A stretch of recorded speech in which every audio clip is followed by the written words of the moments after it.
ನಮಸ್ಕಾರ ಗೆಳೆಯರಿ. ಈ ವಿಡಿಯೋದಲ್ಲಿ ಇವತ್ತಿನ ನಮ್ಮ ಮಾರ್ಕೆಟ್ ಪರ್ಫಾರ್ಮೆನ್ಸ್ ನ ಜೊತೆಗೆ ಹಲವಾರು ಇಂಡಿವಿಜುವಲ್ ಸ್ಟಾಕ್ ಗಳಿಗೆ ಸಂಬಂಧಪಟ್ಟಂತ ಅಪ್ಡೇಟ್ ಗಳನ್ನ ತಿಳ್ಕೊಳ್ಳುವಂತ ಪ್ರಯತ್ನವನ್ನು ಮಾಡೋಣ.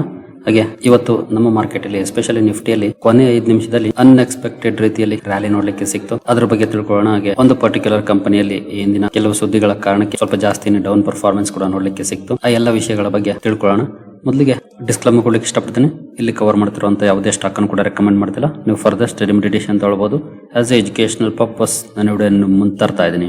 ಮೊದಲಿಗೆ ಇವತ್ತಿನ ನಮ್ಮ ಮಾರ್ಕೆಟ್ ನ ಪರ್ಫಾರ್ಮೆನ್ಸ್ ಅನ್ನು ನೋಡೋದಾದ್ರೆ ನಿಫ್ಟಿಯಲ್ಲಿ ನೋಡಬಹುದು 1.6% ಅಥವಾ 390 ಪಾಯಿಂಟ್ಸ್ ಪಾಸಿಟಿವ್ ಪರ್ಫಾರ್ಮೆನ್ಸ್ ನೋಡ್ಲಿಕ್ಕೆ ಕಾಣ್ತಾ ಇದೆ. ಆಕ್ಚುಲಿ ಇವತ್ತು ಗ್ಯಾಪ್ ಅಪ್ ಅಲ್ಲಿ ಓಪನ್ ಆಯ್ತು. ಎಕ್ಸ್ಪೆಕ್ಟೇಷನ್ ಕೂಡ ಇತ್ತು ಗ್ಯಾಪ್ ಅಪ್ ಅಲ್ಲಿ ಓಪನ್ ಆಗ್ಬೋದು ಅಂತ. ಯಾಕಂದ್ರೆ ಮಾರ್ನಿಂಗ್ ವಿಡಿಯೋದಲ್ಲಿ ನಾವು ನಿಫ್ಟಿ ಪರ್ಫಾರ್ಮೆನ್ಸ್ ನೋಡಿದಾಗ ಒಳ್ಳೆ ರೀತಿಯಲ್ಲಿ ಟ್ರೇಡ್ ಆಗ್ತಾ ಇತ್ತು. ಹಾಗಾಗಿ ಎಕ್ಸ್ಪೆಕ್ಟೇಷನ್ ಇತ್ತು. ಅದೇ ರೀತಿ ಗ್ಯಾಪ್ ಅಪ್ ಅಲ್ಲಿ ಓಪನ್ ಆಯ್ತು. ಆನಂತರ ಕೂಡ ಸೇಮ್ ರೇಂಜ್ ಅಲ್ಲೇ ಟ್ರೇಡ್ ಆಯ್ತು. ಅಂತ ಬಿಗ್ ಚೇಂಜಸ್ ಆಗ್ಲಿಲ್ಲ.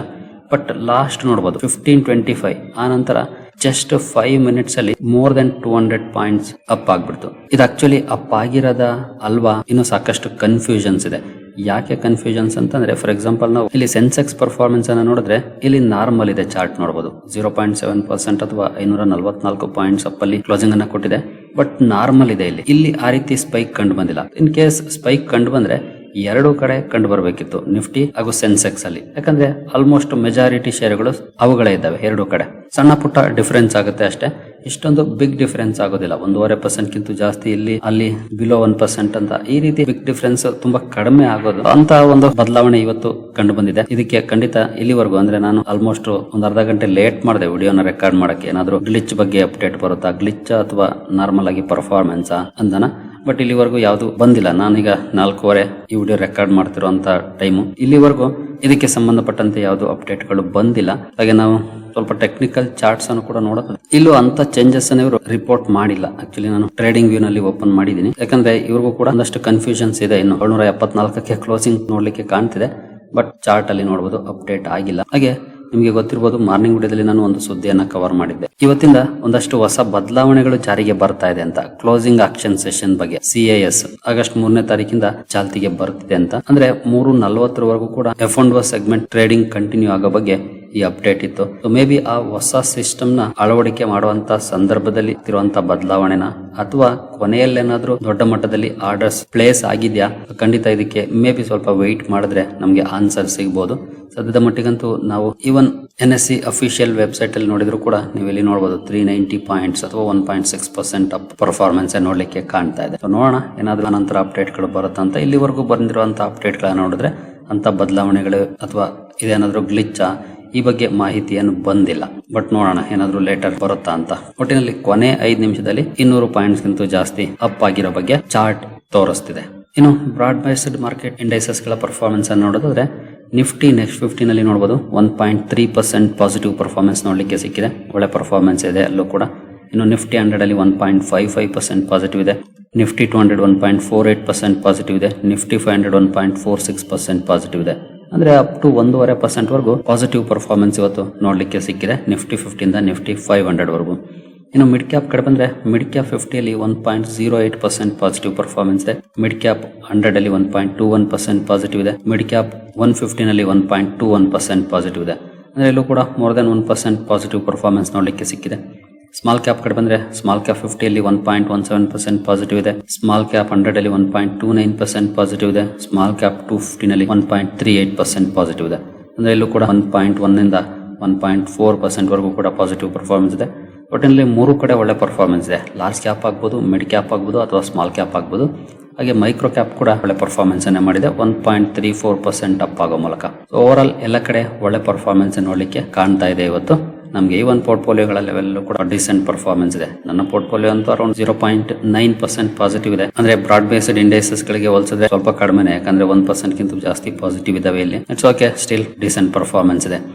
ಇನ್ನು ಸೆಕ್ಟೋರಲ್ ಇಂಡೈಸಸ್ ಗಳ ಕಡೆ ಬಂದ್ರೆ ಮೀಡಿಯಾ ಸೆಕ್ಟರ್ ಮಾತ್ರ ಇವತ್ತು ನೆಗೆಟಿವ್ ಅಲ್ಲಿ ಪರ್ಫಾರ್ಮೆನ್ಸ್ ಮಾಡಿದೆ. ಅದರಲ್ಲೂ ಮೋರ್ ದನ್ 3%. ಇದಕ್ಕೆ ಕೂಡ ಒಂದು ಕಾರಣ ಇದೆ. ಅದನ್ನ ನಾನು ಮುಂದೆ ಕವರ್ ಮಾಡ್ತೀನಿ.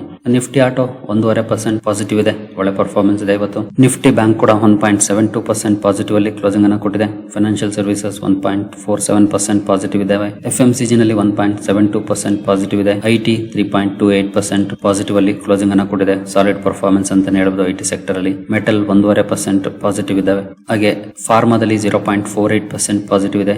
PSU ಬ್ಯಾಂಕ್ ಗಳಲ್ಲಿ 1.43% ಪಾಸಿಟಿವ್ ಇದೆ. ರಿಯಾಲ್ಟಿ 1.29% ಪಾಸಿಟಿವ್ ಇದೆ. ಪ್ರೈವೇಟ್ ಬ್ಯಾಂಕ್ಸ್ 1.9% ಪಾಸಿಟಿವ್ ಅಲ್ಲಿ ಪರ್ಫಾರ್ಮ್ ಮಾಡಿದ್ದಾವೆ. ಹೆಲ್ತ್ ಕೇರ್ 0.17% ಪಾಸಿಟಿವ್ ಇದೆ. ಕನ್ಸ್ಯೂಮರ್ ಡ್ಯೂರಬಲ್ಸ್ ಅಲ್ಲಿ 1.38% ಪಾಸಿಟಿವ್ ಇದೆ. ಆಯಿಲ್ ಅಂಡ್ ಗ್ಯಾಸ್ 0.98% ಪಾಸಿಟಿವ್ ಇದಾವೆ. ಕೆಮಿಕಲ್ ಕೂಡ 1.54% ಪಾಸಿಟಿವ್ ಅಲ್ಲಿ ಪರ್ಫಾರ್ಮೆನ್ಸ್ ಮಾಡಿದೆ. ಒಂದೇ ಸೆಕ್ಟರ್ ಇವತ್ತು ನೆಗೆಟಿವ್ ಅಲ್ಲಿ ಕ್ಲೋಸಿಂಗ್ ಅನ್ನ ಕೊಟ್ಟಿರೋದು, ಅದರಲ್ಲೂ ಮೋರ್ ದೆನ್ 3% ನೆಗೆಟಿವ್ ಆಗಿದೆ. ಇನ್ನು ಉಳಿದ ಕಡೆ ಒಳ್ಳೆ ಪರ್ಫಾರ್ಮೆನ್ಸ್ ನೋಡ್ಲಿಕ್ಕೆ ಸಿಕ್ಕಿದೆ. ಅದರಲ್ಲೂ IT ಸೆಕ್ಟರ್ ಸಾಲಿಡ್ ಪರ್ಫಾರ್ಮೆನ್ಸ್ ಅನ್ನ ಮಾಡಿದೆ ಇವತ್ತು ಕೂಡ. ಬಟ್ ಇಲ್ಲಿ ಇನ್ ಕೇಸ್ ನಿಫ್ಟಿ ಅಪ್ ಆಗಿದ್ದೇನಿದೆ ಅದೇನಾದ್ರೂ ಗ್ಲಿಚ್ ಆದ್ರೆ ಒಂದಷ್ಟು ಅಡ್ಜಸ್ಟ್ಮೆಂಟ್ ಗಳು ಕೂಡ ಆಗ್ಬಹುದು. ಹಾಗಾಗಿ ಅಂತ ಸಂದರ್ಭದಲ್ಲಿ ಇಂಡೆಕ್ಸ್ ಗಳ ಪರ್ಫಾರ್ಮೆನ್ಸ್ ಬದಲಾದ್ರೂ ಆಶ್ಚರ್ಯ ಪಡುವಂತದ್ದೇನಿರಲ್ಲ. ಬಟ್ ಇಷ್ಟೊತ್ತಿನ ತನಕ ಇರುವಂತಹ ಸಾಧ್ಯತೆಗಳು ಕಡಿಮೆ ಗ್ಲಿಚ್ ಆದ್ರೆ, ಬಟ್ ನೋಡೋಣ ಏನಾದ್ರೂ ಅಪ್ಡೇಟ್ ಬಂದ್ರೆ ನೆಕ್ಸ್ಟ್ ವಿಡಿಯೋದಲ್ಲಿ ಅಥವಾ ಮಾರ್ನಿಂಗ್ ವಿಡಿಯೋದಲ್ಲಿ ನಾನು ತಿಳಿಸ್ಕೊಡ್ತೀನಿ. ಇನ್ನು ಗ್ಲೋಬಲ್ ಮಾರ್ಕೆಟ್ಗಳ ಪರ್ಫಾರ್ಮೆನ್ಸ್ ಯಾವ ರೀತಿ ಇದೆ ಅಂತ ನೋಡೋದಾದ್ರೆ ನೋಡಬಹುದು, ಯುರೋಪಿಯನ್ ಮಾರ್ಕೆಟ್ಗಳು ಕೂಡ ರೀಸೆಂಟ್ ಪರ್ಫಾರ್ಮೆನ್ಸ್ ಅನ್ನೇ ಮಾಡ್ತಾ ಇದಾವೆ. ಮೆಜಾರಿಟಿ ಮಾರ್ಕೆಟ್ಸ್ ಗಳು ಪಾಸಿಟಿವ್ ಅಲ್ಲಿ ಟ್ರೇಡ್ ಆಗ್ತಿದಾವೆ ನೋಡಬಹುದು. ಬಟ್ ಏಷ್ಯನ್ ಮಾರ್ಕೆಟ್ಸ್ ಅಲ್ಲಿ ಸ್ವಲ್ಪ ನೆಗೆಟಿವ್ ಇದೆ ಪರ್ಫಾರ್ಮೆನ್ಸ್. ಅದರಲ್ಲೂ ಚೈನೀಸ್ ಮಾರ್ಕೆಟ್ ನೆಗೆಟಿವ್ ಇದೆ. ನಿಕೈ ಕೂಡ ಮೋರ್ ದನ್ 1% ಡೌನ್ ಅಲ್ಲಿ ಕ್ಲೋಸಿಂಗ್ ಅನ್ನು ಕೊಟ್ಟಿದೆ. ಕೋಸ್ಪಿ 5% ಡೌನ್ ಅಲ್ಲಿ ಇದೆ. ಮೆಜಾರಿಟಿ ಮಾರ್ಕೆಟ್ಸ್ ಡೌನ್ ಅಲ್ಲಿ ಟ್ರೇಡ್ ಆಗಿದ್ದಾವೆ ಇವತ್ತು ಏಷ್ಯಾದಲ್ಲಿ. ಬಟ್ ಇಂಡಿಯನ್ ಮಾರ್ಕೆಟ್ ಅಂತೂ ಒಳ್ಳೆ ಪರ್ಫಾರ್ಮೆನ್ಸ್ ಅನ್ನೇ ಮಾಡಿದೆ. ಇನ್ನು ಇವತ್ತಿನ ನಮ್ಮ ಮಾರ್ಕೆಟ್ ನ ಒಳ್ಳೆಯ ಪರ್ಫಾರ್ಮೆನ್ಸ್ ಗೆ ಕಾರಣ ಏನಿರಬಹುದು ಅಂತ ನೋಡೋದಾದ್ರೆ, ಮೊದಲಿಗೆ ಮಿಡ್ಲ್ ಈಸ್ಟ್ ಇಂದ ಒಂದಷ್ಟು ಅಪ್ಡೇಟ್ ಗಳು ಬಂದಿದ್ವು. ಅಟ್ಯಾಕ್ಸ್ ಸ್ಟಾಪ್ ಆಗಿತ್ತು. ಮಾತುಕತೆಗಳಿಗೆ ಮುಂದಾಗಿರೋ ಬಗ್ಗೆ ಸುದ್ದಿಗಳು ಬರ್ತಾ ಇದ್ದಾವೆ. ಆ ಸುದ್ದಿಗಳೇ ಒಂದಷ್ಟು ಪಾಸಿಟಿವ್ ಇಂಪ್ಯಾಕ್ಟ್ ಅನ್ನ ಕ್ರಿಯೇಟ್ ಮಾಡಿದ್ದಾವೆ ಅಂತ ಹೇಳ್ಬೋದು. ಇದ್ರ ಜೊತೆಗೆ ಕ್ರೂಡ್ ಅಲ್ಲಿ ಬಂದಂತ ಡೌನ್ ಫಾಲ್ ನೋಡಬಹುದು. ಮಾರ್ನಿಂಗ್ ಕೂಡ ಡೌನ್ ಆಯಿತು, ಈಗಲೂ ಕೂಡ ಅದೇ ರೇಂಜ್ ಅಲ್ಲೇ ಇದೆ. 4.5% ಡೌನ್ ಅಲ್ಲೇ ಟ್ರೇಡ್ ಆಗ್ತಿದೆ. ಇದು ಕೂಡ ಒಳ್ಳೆಯ ಬೆಳವಣಿಗೆ. ಹಾಗಾಗಿ ಒಂದಷ್ಟು ಇಕ್ವಿಟಿ ಮಾರ್ಕೆಟ್ಸ್ ಅಲ್ಲಿ ಒಳ್ಳೆ ಪರ್ಫಾರ್ಮೆನ್ಸ್ ಕೂಡ ನೋಡಲಿಕ್ಕೆ ಸಿಗ್ತಾ ಇದೆ.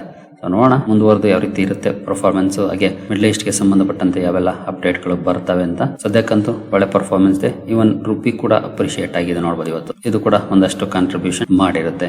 ಇನ್ನು ಮುಂದುವರಿಯ ಮುಂಚೆ ಡಿಸ್ಕ್ರಿಪ್ಷನ್ ಅಲ್ಲಿ ಅಕೌಂಟ್ ಓಪನ್ ಮಾಡ್ಕೊಳ್ಳುವಂತ ಲಿಂಕ್ ಇದೆ. ಇಂಟ್ರೆಸ್ಟ್ ಇರೋರು ಅಕೌಂಟ್ ಅನ್ನು ಓಪನ್ ಮಾಡ್ಕೊಳ್ಬಹುದು. ಹೂಡಿಕೆಗೆ ಸಂಬಂಧಪಟ್ಟಂತೆ ನಿಮ್ಗೆ ಏನಾದರೂ ಸಪೋರ್ಟ್ ಬೇಕು ಅಂದ್ರೆ ಇಲ್ಲಿರುವಂತಹ ನಂಬರ್ಗಳ ಮೂಲಕ ನಮ್ಮ ಟೀಮ್ ನ ಸಂಪರ್ಕ ಮಾಡಬಹುದು. ಬಟ್ ಸಪೋರ್ಟ್ ಸಿಗಬೇಕಂದ್ರೆ ನೀವು ನಮ್ಮ ಮೂಲಕ ಅಕೌಂಟ್ ಅನ್ನು ಓಪನ್ ಮಾಡ್ಕೊಂಡಿರ್ಬೇಕಾಗುತ್ತೆ. ಹಾಗಾಗಿ ಲಿಂಕ್ ಅನ್ನು ಬಳಸಿಕೊಂಡು ಅಕೌಂಟ್ ಅನ್ನು ಓಪನ್ ಮಾಡಿಕೊಂಡು ಸಂಪರ್ಕ ಮಾಡಬಹುದು. ಮೊದಲಿಗೆ ಇವತ್ತು ಮೀಡಿಯಾ ಇಂಡೆಕ್ಸ್ ಅಲ್ಲಿ ಮೋರ್ ದನ್ 3% ಡೌನ್ ಪರ್ಫಾರ್ಮೆನ್ಸ್ ನೋಡಲಿಕ್ಕೆ ಸಿಕ್ತು. ಮೀಡಿಯಾ ಇಂಡೆಕ್ಸ್ ಅಲ್ಲಿ ಮೇಜರ್ ಕಾಂಟ್ರಿಬ್ಯೂಷನ್ ಇರೋದು G enterprises and entertainment limited. ಇವತ್ತು ಮೋರ್ ದನ್ 12% ಡೌನ್ ಆಯ್ತು. ಆಕ್ಚುಲಿ ಇದು 14% ಗಿಂತ ಡೌನ್ ಅಲ್ಲಿ ಕ್ಲೋಸಿಂಗ್ ಅನ್ನು ಕೊಟ್ಟಿದೆ. ಇದಕ್ಕೆ ಪ್ರಮುಖ ಕಾರಣ ಅಂತಂದ್ರೆ ಸೆಬಿ ತಗೊಂಡಿರುವಂತಹ ಆಕ್ಷನ್, ಕಂಪನಿಯ ಮ್ಯಾನೇಜ್ಮೆಂಟ್ ಮೇಲೆ ಸುಭಾಷ್ ಚಂದ್ರ ಹಾಗೂ ಪುನೀತ್ ಗೋಯಂಕ ಅವರ ಮೇಲೆ ಒಂದಷ್ಟು ಆಕ್ಷನ್ ತಗೊಂಡಿದೆ. ಈ ಸುದ್ದಿನೇ ಇವತ್ತು ಸ್ಟಾಕ್ ಅಲ್ಲಿ ಈ ರೀತಿ ಡೌನ್ ಪರ್ಫಾರ್ಮೆನ್ಸ್ ಗೂ ಕೂಡ ಕಾರಣ ಆಗಿರೋದು. ನಾವು ನಮ್ಮ ವೆಲ್ತೋರಿಯಾ ಚಾನಲ್ ಅಲ್ಲಿ ಇತ್ತೀಚೆಗೆ ಫ್ಲೆಡ್ಜ್ ಬಗ್ಗೆ ಒಂದು ವಿಡಿಯೋನ ಮಾಡಿದ್ವಿ. ಅದೇ ಫ್ಲೆಡ್ಜ್ ಈ ಸ್ಟಾಕ್ ನ ಡೌನ್ ಫಾಲ್ ಗೂ ಕೂಡ ಕಾರಣ ಆಗಿರೋದು.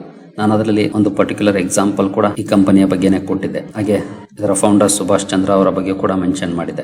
ಅದೇ ಕೇಸ್ಗೆ ಸಂಬಂಧಪಟ್ಟಂತೆ ಈ ಅಪ್ಡೇಟ್ ಬಂದಿರೋದು ನೋಡಬಹುದು. SEBI on Friday border zeal founder Subhash Chandra and CEO Puneeth Goenka from the securities market for 1 year. 1 year ವರೆಗೂ ಇವರಿಬ್ಬರನ್ನ ಸೆಕ್ಯೂರಿಟೀಸ್ ಮಾರ್ಕೆಟ್ ಇಂದ ಬಾರ್ ಮಾಡಿದೆ, ಅಂದ್ರೆ ಬ್ಯಾನ್ ಮಾಡಿದೆ ಇವರನ್ನ. ಜೊತೆಗೆ ಇಬ್ಬರಿಗೂ ಕೂಡ 1.5 ಕೋಟಿವರೆಗೂ ಫೈನ್ ಹಾಕಿದೆ, ಪೆನಾಲ್ಟಿ ಹಾಕಿದೆ. ಯಾಕೆ ಅಂತ ನೋಡಬಹುದು. Unauthorised pledge of the companies Hyderabad land to secure loans for promoter linked SL group entities. Promoter linked entities ಗೆ ಲೋನ್ಸ್ ಪಡ್ಕೊಳ್ಳೋದಕ್ಕೆ ಕಂಪನಿಯ ಲ್ಯಾಂಡ್ ಅನ್ನ ಇವರು ಪ್ಲೆಡ್ಜ್ ಮಾಡಿದ್ದಾರೆ.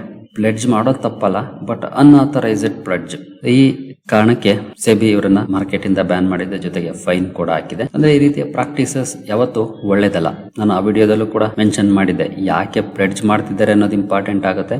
ಜೊತೆಗೆ ಪ್ಲೆಡ್ಜ್ ಮಾಡಿ ಬಂದಂತ ಅಮೌಂಟ್ ಎಲ್ಲಿಗೆ ಹೋಗ್ತಾ ಇದೆ. ಇನ್ ಕೇಸ್ ಆ ಕಂಪನಿಯ ಗ್ರೋತ್ಗೆ ಬಳಕೆ ಆಗ್ತಿದೆ ಅಂದ್ರೆ ಅದು ಒಳ್ಳೆಯ ಬೆಳವಣಿಗೆ. ಬಟ್ ಆ ಕಂಪನಿಯ ಗ್ರೋತ್ಗೆಲ್ಲ ಪ್ರಮೋಟರ್ ಲಿಂಕ್ಡ್ ಇನ್ಯಾವುದೋ ಕಂಪನಿಗೆ ಅಡ್ವಾಂಟೇಜ್ ಅನ್ನ ತರಲಿಕ್ಕೆ ಅದು ಬಳಕೆ ಆಗ್ತಿದೆ ಅಂತಂದ್ರೆ ಅದು ಬ್ಯಾಡ್ ಹ್ಯಾಬಿಟ್.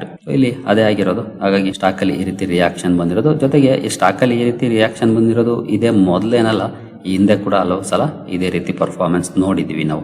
ನಾನು ಕೂಡ ಹಲವು ವಿಡಿಯೋಗಳನ್ನ ಕವರ್ ಮಾಡಿದ್ದೀನಿ ಈ ಕಂಪನಿಯ ಬಗ್ಗೆ. ಹಾಗಾಗಿನೇ ಇನ್ವೆಸ್ಟರ್ಸ್ ತುಂಬಾನೇ ಹುಷಾರಾಗಿರ್ಬೇಕಾಗುತ್ತೆ ಈ ರೀತಿಯ ಅಲಿಗೇಷನ್ಸ್ ಇರುವಂತ ಕಂಪನಿಗಳಲ್ಲಿ. ಯಾಕಂದ್ರೆ ಒಂದೊಂದೇ ದಿನ 13, 14, 15% ಡೌನ್ ಅಂತ ಅಂದ್ರೆ ತುಂಬಾ ದಿನ ಏನ್ ಬೇಕಾಗೋದಿಲ್ಲ ಇನ್ವೆಸ್ಟರ್ಸ್ ವೆಲ್ತ್ ಅನ್ನ ಡೆಸ್ಟ್ರಾಯ್ ಮಾಡ್ಲಿಕ್ಕೆ. ಇನ್ನು ಇವತ್ತು ITC ಹಾಗೂ ಗಾಡ್ಫ್ರೇ ಫಿಲಿಪ್ಸ್ ಅಲ್ಲಿ ಒಳ್ಳೆ ಪರ್ಫಾರ್ಮೆನ್ಸ್ ನೋಡ್ಲಿಕ್ಕೆ ಸಿಕ್ಕಿದೆ. ಎಸ್ಪೆಷಲಿ ಇತ್ತೀಚಿನ ರಿಸಲ್ಟ್ಸ್ ಏನಿತ್ತು ಆ ರಿಸಲ್ಟ್ಸ್ ಅಲ್ಲಿ stronger Dhan expected volumes growth ಕಂಡು ಬಂದಿದೆ ಅಂತ ಅನಲಿಸ್ಟ್ ಹೇಳ್ತಿದ್ದಾರೆ. ಹಾಗಾಗಿ ಟ್ಯಾಕ್ಸ್ ಹೈಕ್ ಕನ್ಸರ್ನ್ಸ್ ಇದ್ರೂ ಕೂಡ ಸ್ಟಾಕ್ ಗಳಲ್ಲಿ ಒಳ್ಳೆ ಪರ್ಫಾರ್ಮೆನ್ಸ್ ಇವತ್ತು ನೋಡ್ಲಿಕ್ಕೆ ಸಿಕ್ಕಿದೆ. ಇನ್ನು IEX ಬಗ್ಗೆ ಒಂದು ಅಪ್ಡೇಟ್ ಬಂತು ಇವತ್ತು. ಸ್ಟಾಕ್ ಕೂಡ ಡೌನ್ ಆಯ್ತು. ನಮ್ಮ ವಾಟ್ಸ್ಆಪ್ ಚಾನಲ್ ಅಲ್ಲಿ ಇದ್ರ ಬಗ್ಗೆ ಮಾಹಿತಿಯನ್ನ ಹಂಚಿಕೊಂಡಿದ್ದೆ ನಾನು. ಈ ಕಂಪನಿಯ ಅನ್ಸರ್ಟನಿಟೀಸ್ ಮುಂದುವರಿತಾ ಇದೆ. ಏನು ಮಾರ್ಕೆಟ್ ಕಪ್ಲಿಂಗ್ ಬಗ್ಗೆ ಸುದ್ದಿಗಳನ್ನ ನಾವು ಈ ಹಿಂದೆ ನೋಡಿದ್ವಿ. ಸುಪ್ರೀಂ ಕೋರ್ಟ್ ಅಲ್ಲಿ ಈ ಬಗ್ಗೆ ಹಿಯರಿಂಗ್ ನಡೀತಾ ಇತ್ತು. ಬಟ್ ಸುಪ್ರೀಂ ಕೋರ್ಟ್ ಯಾವುದೇ ರೀತಿಯ ಅಡ್ಡಿಯನ್ನ ಮಾಡಿಲ್ಲ ಮಾರ್ಕೆಟ್ ಕಪ್ಲಿಂಗ್ ಗೆ ಸಂಬಂಧಪಟ್ಟಂತೆ. ಬಟ್ ಹಾಗಂತ ಕ್ಲಿಯರ್ ಕೂಡ ಮಾಡಿಲ್ಲ ಈ ಕೇಸ್ನೇನು.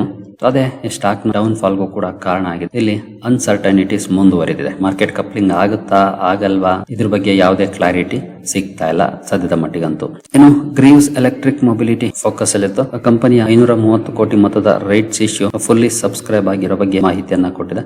ಈ ಕಾರಣಕ್ಕೆ ಸ್ಟಾಕ್ ಫೋಕಸ್ ಅಲ್ಲಿತ್ತು. ನಂತರ ಜಿಯೋ ಫೈನಾನ್ಷಿಯಲ್ ಸರ್ವಿಸಸ್ ಅಲ್ಲಿ ಒಳ್ಳೆ ಪರ್ಫಾರ್ಮೆನ್ಸ್ ನೋಡ್ಲಿಕ್ಕೆ ಸಿಕ್ಕಿದೆ ಇವತ್ತು. ಕಂಪನಿ ರೆಕಾರ್ಡ್ ಡೇಟ್ ಅನ್ನು ಅನೌನ್ಸ್ ಮಾಡಿದೆ. ಡಿವಿಡೆಂಡ್ ಗೆ 0.6 rupees per share dividend announce ಮಾಡಿತ್ತು. ಅಂದ್ರೆ 60 ಪೈಸೆ. ಆಗಸ್ಟ್ 10 ರೆಕಾರ್ಡ್ ಡೇಟ್ ಅನ್ನಾಗಿ ಕಂಪನಿ ಫಿಕ್ಸ್ ಮಾಡಿದೆ. ಈ ಸುದ್ದಿ ಕಾರಣಕ್ಕೆ ಸ್ಟಾಕ್ ಫೋಕಸ್ ಅಲ್ಲಿತ್ತು ಇವತ್ತು. ನಂತರ ಡಿಕ್ಸಾನ್ ಟೆಕ್ ಸ್ಟಾಕ್ ಅಲ್ಲಿ ಒಂದಷ್ಟು ಡೌನ್ ಪರ್ಫಾರ್ಮೆನ್ಸ್ ನೋಡ್ಲಿಕ್ಕೆ ಸಿಕ್ಕಿದೆ. ಎಸ್ಪೆಷಲಿ ರಿಸಲ್ಟ್ ಅನೌನ್ಸ್ ಆಗಿತ್ತು. Result actually year on year ನೋಡಬಹುದು. ನೆಟ್ ಪ್ರಾಫಿಟ್ ಅಲ್ಲಿ ಒಳ್ಳೆ ಜಂಪ್ ಇತ್ತು. ಬಟ್ ಸ್ಟಿಲ್ ಸ್ಟಾಕ್ ಅಂತೂ ನೆಗೆಟಿವ್ ಆಗಿ ರಿಯಾಕ್ಟ್ ಮಾಡಿದೆ. ನಂತರ HFCL ಕಂಪನಿ ಇವತ್ತು ಫೋಕಸ್ ಅಲ್ಲಿತ್ತು. ಕಾರಣ ಕಂಪನಿ 523 ಕೋಟಿ ಆರ್ಡರ್ ಅನ್ನ ಪಡ್ಕೊಂಡಿರೋ ಬಗ್ಗೆ ಅಪ್ಡೇಟ್ ಅನ್ನ ಕೊಟ್ಟಿತ್ತು. ಈ ಸುದ್ದಿ ಕಾರಣಕ್ಕೆ ಸ್ಟಾಕ್ ಫೋಕಸ್ ಅಲ್ಲಿತ್ತು. ಸ್ಟಾಕ್ ಅಲ್ಲೂ ಕೂಡ ಒಳ್ಳೆ ಪರ್ಫಾರ್ಮೆನ್ಸ್ ನೋಡ್ಲಿಕ್ಕೆ ಸಿಕ್ಕಿದೆ. ಹಾಗೆ ಈ ಕಂಪನಿಯ ಇತ್ತೀಚಿನ ಕಾನ್ಕಾಲ್ ಬಗ್ಗೆ ಮಾಹಿತಿಯನ್ನು ನಮ್ಮ ವಾಟ್ಸ್ಆಪ್ ಚಾನಲ್ ಅಲ್ಲಿ ಹಂಚಿಕೊಂಡಿದ್ದಾರೆ. ಇಂಟ್ರೆಸ್ಟ್ ಇರೋರು ವಾಟ್ಸ್ಆಪ್ ಚಾನಲ್ ಅಲ್ಲಿ ಇದೆ, ಒಂದ್ಸಲ ಓದ್ಕೊಳ್ಬಹುದು. ಹಾಗೆ ವಾಟ್ಸ್ಆಪ್ ಚಾನಲ್ ನ ಲಿಂಕ್ ನಮ್ಮ ಯೂಟ್ಯೂಬ್ ಚಾನಲ್ ನ ಡಿಸ್ಕ್ರಿಪ್ಷನ್ ಅಲ್ಲಿ ಸಿಗುತ್ತೆ. ಇನ್ನು HBL ಎಂಜಿನಿಯರಿಂಗ್ ಕೂಡ ಫೋಕಸ್ ಅಲ್ಲಿತ್ತು. ಕಾರಣ ಕಂಪನಿ 31.5 ಕೋಟಿ ಮೊತ್ತದ ಕವಚ್ ಆರ್ಡರ್ ಅನ್ನು ಪಡ್ಕೊಂಡಿದೆ ಇಂಟಿಗ್ರಲ್ ಕೋಚ್ ಫ್ಯಾಕ್ಟರಿಯಿಂದ. ಈ ಸುದ್ದಿ ಕಾರಣಕ್ಕೆ HBL ಎಂಜಿನಿಯರಿಂಗ್ ಕೂಡ ಫೋಕಸ್ ಅಲ್ಲಿತ್ತು ಇವತ್ತು. ಇನ್ನು ಈಥೋಸ್ ಅಲ್ಲಿ ಇವತ್ತು ತುಂಬಾ ಒಳ್ಳೆ ಪರ್ಫಾರ್ಮೆನ್ಸ್ ನೋಡಲಿಕ್ಕೆ ಸಿಕ್ತು. ಅಪ್ ಟು 20% ವರೆಗೂ ಕೂಡ ಮೇಲೆ ಹೋಗಿತ್ತು. ಆನಂತರ ಡೌನ್ ಆಗಿ ಅರೌಂಡ್ 12% ಅಪ್ ಅಲ್ಲಿ ಕ್ಲೋಸಿಂಗ್ ಅನ್ನು ಕೊಟ್ಟಿದೆ. ಕಂಪನಿಯ ರಿಸಲ್ಟ್ ಅನೌನ್ಸ್ ಆಗಿದೆ. ರಿಸಲ್ಟ್ ಚೆನ್ನಾಗಿ ಬಂದಿದೆ. ಹಾಗಾಗಿ ರಿಯಾಕ್ಷನ್ ಕೂಡ ಚೆನ್ನಾಗಿದೆ. ಇದರ ರಿಸಲ್ಟ್ ಅನ್ನು ಕೂಡ ನಮ್ಮ ವಾಟ್ಸ್ಆಪ್ ಚಾನಲ್ ಅಲ್ಲಿ ಹಂಚಿಕೊಂಡಿದ್ದೆ. ನೋಡಿರ್ಬೋದು ನೀವು ಈಗಾಗಲೇ.